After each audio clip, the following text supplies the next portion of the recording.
Hello, all. I'm here at the Ottawa Courthouse to do a few things. One of them was to support Robert Donnell on his plight against the lawfare that is going on against Canadians.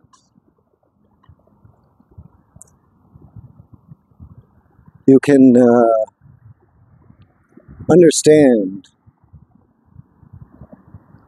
that not everything is as it appears to be.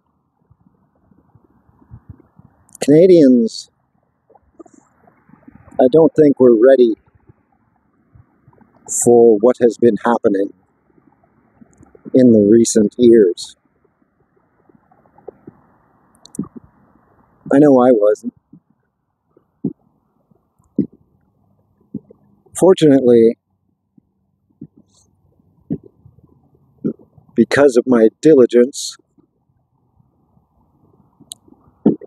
I beat the king. It seems to me that this queen and king certainly are against many, many Canadians. I've never seen the guy here, or the woman. And we need to be diligent, because our courts are hiding things. Our police, like the OPS and the RCMP, are hiding things. To plainly say, when we're out on these streets in Ottawa, there are many, many cameras that the public has access to for public safety. How come none of that footage was ever shown in any of these cases or the EA inquiry when the King's men were beating people, peaceful people, for standing in peace? I want you to think hard now. I want you to really understand what the deeper issues are, not the distractions. We have lots of distractions and a lot of detours, like it says on that sign behind me. Lots of distractions. But the one thing is that Canadians are resilient. And many people can be fooled, but only for a while. Evidence of what is happening is there. But why is it not in the trials? That's all I want you to think about. Because once you find out the answer to that, you find out the answer to the lawfare that has been going on.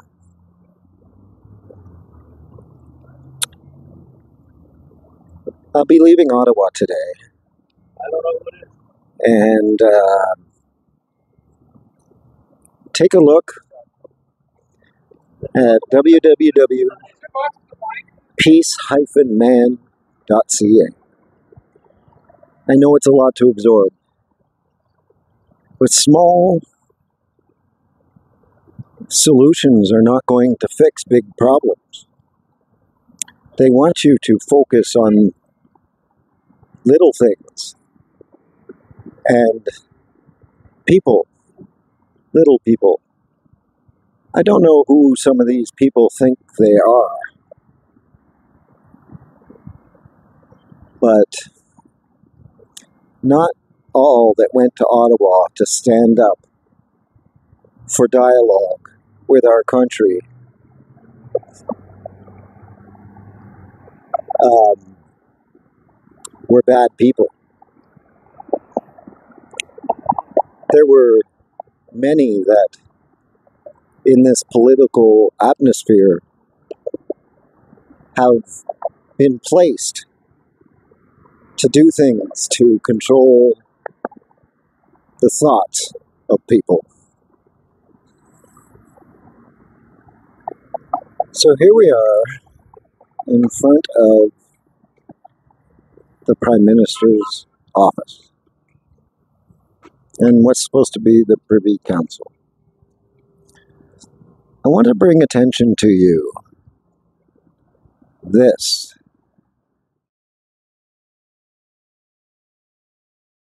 You see that camera right there?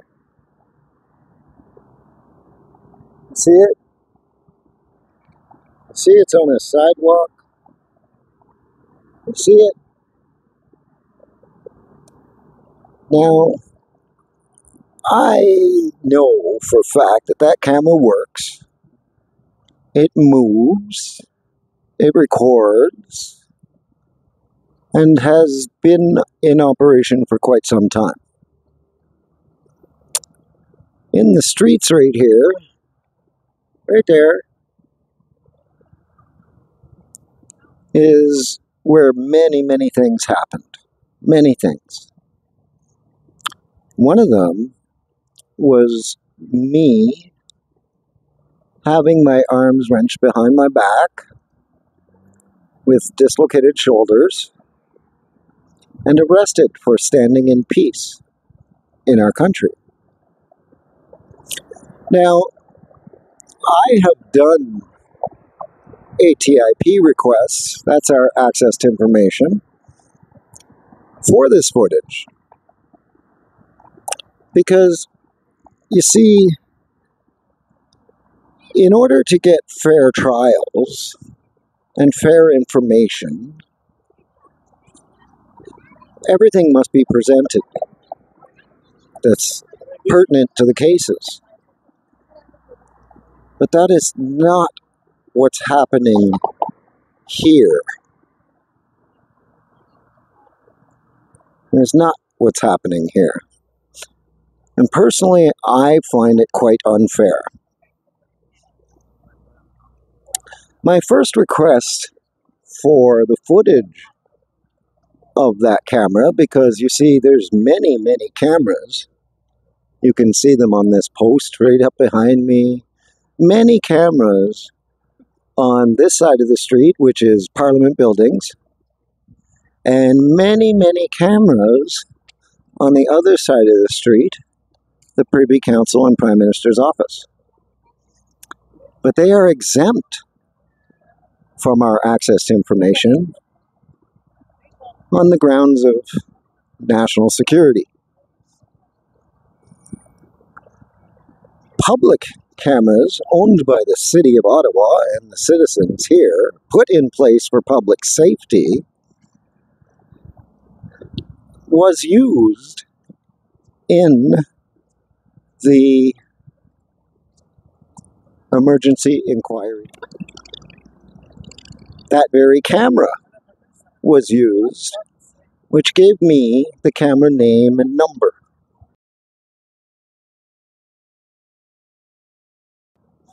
Not many people picked up on it.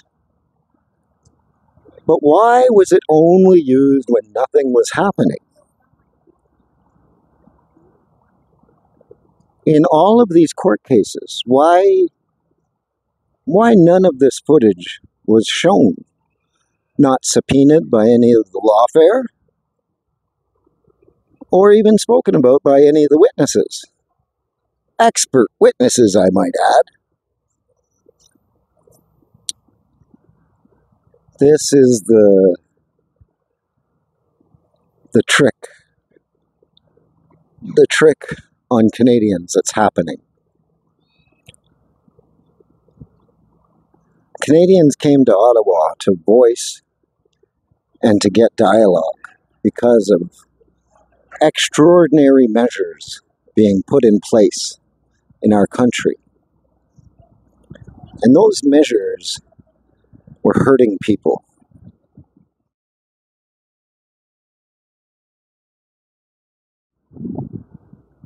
Now, I live up in the mountains on the Canadian Shield in the Boreal Forest. I had no reason to come to Ottawa other than to stand up for Canadians. I had nothing to do with any kind of convoy. Once the convoy hit Ottawa, it was no longer in motion. It's no longer a convoy. But they dubbed the entire protest a convoy. This was done all intentionally. And the media, both mainstream media and alternative media, have not asked the right questions. Many people tried to question them, and many Canadians just ignored. None of the people on the way to Ottawa realized that when they got here, a corporation had been formed. A corporation that nobody knew about, formed on January 30th, started communicating with the city on behalf of everybody, whether you liked it or not. So, this presents a problem. The Canadians were poked and prodded with planted material like a huge, vulgar truck on the 26th of January before anybody arrived. He wasn't fined or ticketed for parking in front of Parliament, I do not believe, until maybe the end. But the first truck created a huge division within the citizens. Because who's going to want to support the citizens if they're using vulgar language? And I'll tell you, I wouldn't. And I didn't. Never seen me touch any of that material. And then on February 8th, we see one of the directors of this corporation place demands on our country. I hope you realize that our country is what's called a Five Eyes country. That means we have agreements with other countries for security. And none of those countries in that agreement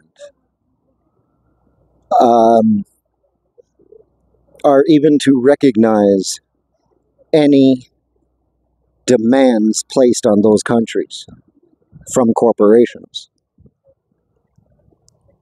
The course of action is to not respond.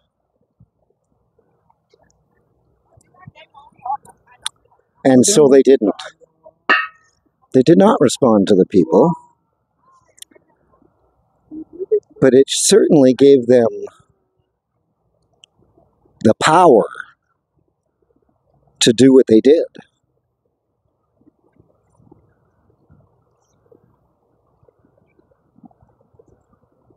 Yeah, gave them the power. And you know who lost their power? The citizen voices. The citizens that had nothing to do with a corporation. So as we went through these last few years, people trying to get to all sides, not on one side of the line or the other, but speak to all Canadians, are demonized. Just like they were before they even got here. I want you to think about that. So there's a lot of tourists here that have no idea what's going on. They love Canada. They're all taking pictures and they're happy. And I feel for them. I feel because they've been the deception. They've been deceived. Maybe you've been deceived too. You know what? I know that I am not deceived. And I wish to reach all Canadians. So it's starting to rain. And I want you all to have a beautiful day as we navigate these very, very uncertain times. Because if you're not paying attention, it's going to slip by. And time has been the chosen weapon. Now you have a good day, and peace and love. Dana Lee, signing out.